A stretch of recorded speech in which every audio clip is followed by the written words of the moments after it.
Student, welcome back to my class. आज की class में, आज के लेक्चर में हम लोग क्या पढ़ने वाले हैं, use of since and for. ये मैं आपको इसलिए पढ़ा रही हूँ क्योंकि इसकी जो आगे आने वाला टेंस है, यानी लेक्चर 6 में हम बात करेंगे प्रेजेंट परफेक्ट कंटिन्यूअस की। तो उसमें आपका एक टाइम सबसे इंपॉर्टेंट वर्ड आता है, तो वो क्या होता है, ये सिंस फॉर का कॉन्सेप्ट क्या है, आज के लेक्चर में हम जानेंगे। देखिए, जो टाइम होता है सबसे पहले आपका 2 पार्ट्स में डिवाइड होता है, फॉर एंड सिंस। फॉर को बोलते हैं हम अनिश्चित, जो हमें पता नहीं रहता, डिसाइड नहीं रहता। सिंस को कहते हैं निश्चित, जब हमें पता रहता है एग्जैक्टली। इसको इंग्लिश में डेफिनेट बोला जाता है, इधर इंग्लिश में इनडेफिनेट। यानी फॉर की बात करें तो आपको इसको बोलना है अनिश्चित, वो हो गया आपका निश्चित टाइम पीरियड, इनडेफिनेट और डेफिनेट। अब तीसरी बात जो आती है फॉर के बारे में, ये होता है हमारा पीरियड ऑफ टाइम और ये होता है point of time. Period of time का मतलब होता है स्टूडेंट की किसी समय का पीरियड, यानी उसका टाइम पीरियड, उसके दौरान उसका आप ड्यूरेशन कह सकते हो। और पॉइंट होता है एग्जैक्ट कितने बजे से शुरू हुआ, कितने टाइम से वो चीजें थी, एग्जैक्ट टाइम जब आपको पता चलती है। इसे थोड़ा और डिटेल से समझते हैं एंड आई होप कि लेक्चर के बाद आपको फॉर और सिंस का कभी कोई प्रॉब्लम नहीं होने वाला है। तो चलिए आगे सीखते हैं। फॉर क्या होता है, when we measure the duration of something or how long it lasts, it has a start point and an end point and can be used in different tenses। यानी कि फॉर क्या होता है, ये हमें बताता है किसी भी चीज का ड्यूरेशन, यानी उसका टाइम पीरियड कितने कार्यकाल के लिए रहा, उसका ड्यूरेशन बताता है और ये बताता है कि वो कितने समय तक के लिए रहा। इसका स्टार्टिंग पॉइंट भी होता है और एंडिंग पॉइंट भी होता है और बहुत अलग अलग टेंसेस में यूज होता है। कैसे, एग्जाम्पल देखिए, I studied English in Ireland for 2 years। मैं 2 साल के लिए इंग्लिश पढ़ी। कहाँ? आयरलैंड में। 2 साल के लिए, हमें टाइम नहीं बताया, एग्जैक्ट नहीं पता है, बस हमें ड्यूरेशन बता रहे हैं कि 2 साल के लिए। यानी कि हमें एग्जैक्टली नहीं पता कि उसने वहां वो कब गया था, उसने क्लासेस कब से लेना शुरू करा। नेक्स्ट देखिए, I will be there for around 2 months। मैं वहां 2 महीने के लिए रहूंगा। यानी अब वो 2 month कौन से हैं वो भी हमें नहीं पता। यानी सबसे इजी ट्रिक क्या होती है आपकी फॉर आइडेंटिफाई करने की, ये कभी भी आपको एग्जैक्ट टाइम, जिसे हम कहते हैं बिल्कुल एग्जैक्ट जो टाइम होता है, वो कभी भी नहीं बताता। वो आपको बताएगा तो सिर्फ उसका ड्यूरेशन बताएगा, कितने समय के लिए था, कितने टाइम से था, कितने घंटों के लिए था, लेकिन कभी भी एग्जैक्ट आपको टाइम पीरियड नहीं बताता कि एग्जैक्ट टाइम क्या था, कि वो आयरलैंड कब गया, वो कब वहां 2 महीने के लिए रहा, वो एग्जैक्टली 2 महीने क्या थे।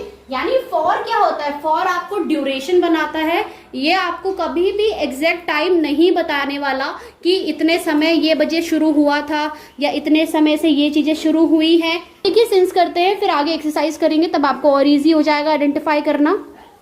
स्टूडेंट, सिंस क्या होता है, when something started in the past of and continue until now।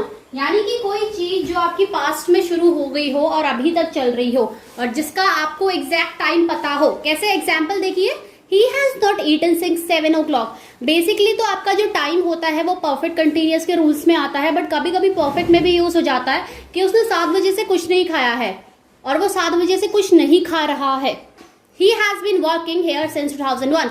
यहाँ 2001 से काम कर रहा है। तो इन दोनों सेंटेंस से हमने क्या देखा, हमें एग्जैक्ट टाइम पता चल रहा है। और कैसे, मैं आपको और इजी करती हूँ, एग्जांपल्स देखिए। और यहाँ देखिए, इन दोनों सेंटेंसेस में it has been raining since 2 PM, it has been raining for 2 hours। पहले सेंटेंस की बात करें तो वो क्या कहना चाहता है कि 2 बजे से बारिश हो रही है, और ये वाली की बात करें तो 2 घंटे के लिए बारिश हो रही है या 2 घंटे से बारिश हो रही है। तो यहाँ देखिए, यहाँ आपको एग्जैक्ट टाइम पता चल रहा है इस वाले में, और इसमें आपको एग्जैक्ट टाइम नहीं पता चल रहा कि कब बारिश शुरू हुई है, कब रुक रही है, कुछ नहीं पता। लेकिन देखिए, ऊपर वाले सेंटेंस से आपको एक चीज क्लियर हो रही है कि आपका जो टाइम है वो एग्जैक्टली कितने बजे से शुरू हुआ है। यानी अगर हम बात करें आपका सिंस की, तो सिंस हमें क्या बताता है, हमें सिंस एग्जैक्ट टाइम बताता है, और जो फॉर होता है वो हमें एग्जैक्ट टाइम आपका नहीं बताता है।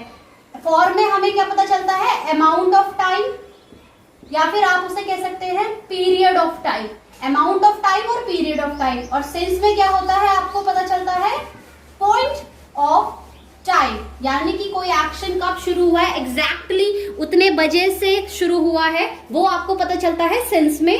और फॉर में पता चलता है आपको उसका ड्यूरेशन। अब देखिए, और इजी से समझते हैं, सिंस और फॉर को और इजी समझ लेते हैं। सिंस क्या होता है, डेफिनेट टाइम बताता है, फॉर इनडेफिनेट बताता है। सिंस हमें एग्जैक्ट टाइम बताता है, फॉर हमें नहीं बताता है, फॉर हमें सिर्फ ड्यूरेशन बताता है, ये हमें पॉइंट ऑफ टाइम बताता है, ये हमें पीरियड ऑफ टाइम बताता है।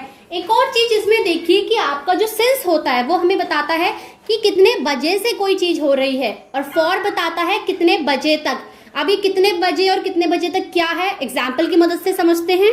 स्टूडेंट अब देखिए, जैसे मैं आपको बता रही थी कितने बजे से और कितने बजे तक का कॉन्सेप्ट क्या होता है। मैं 2 बजे से क्रिकेट खेल रहा हूँ, यानी मैं कितने बजे से क्रिकेट खेल रहा हूँ, एग्जैक्ट टाइम आपको दिया गया है।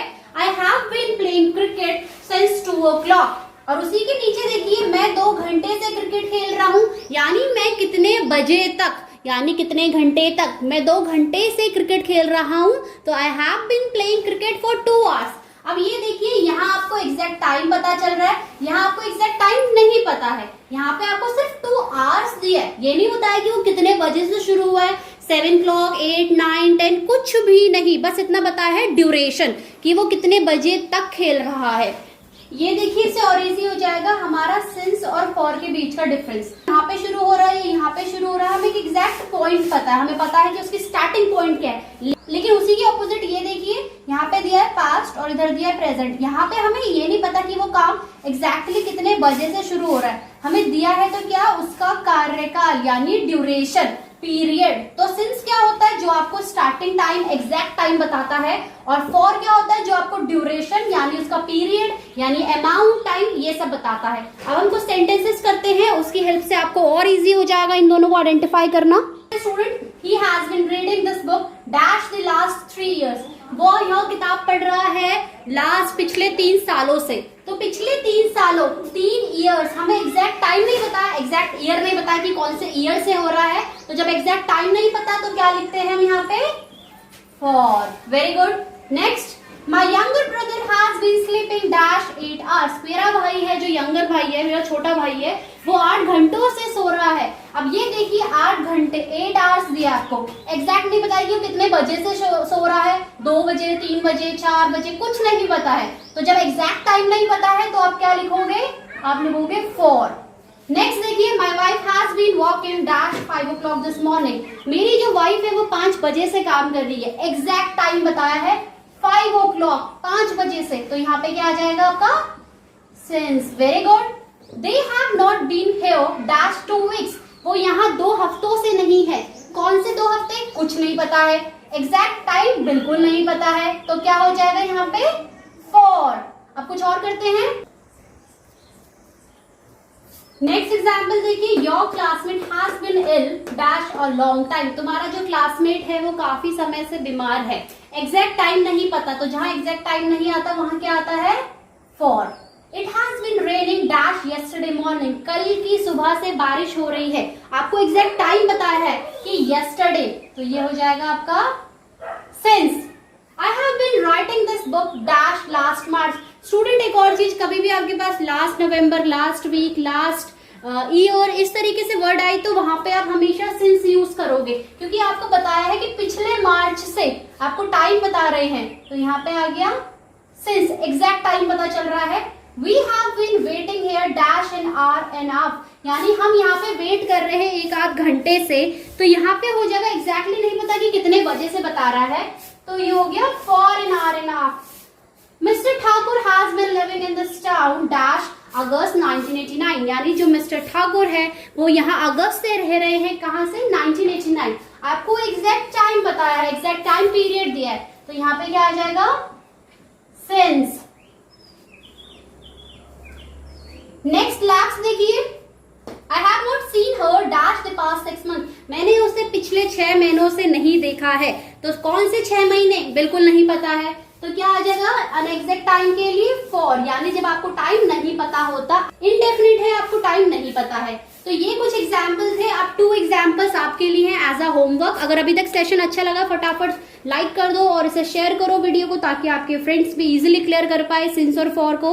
Last, these 2 sentences are for your as a homework. You have been here dash Monday। आप यहाँ मंडे को होंगे, जो भी होगा।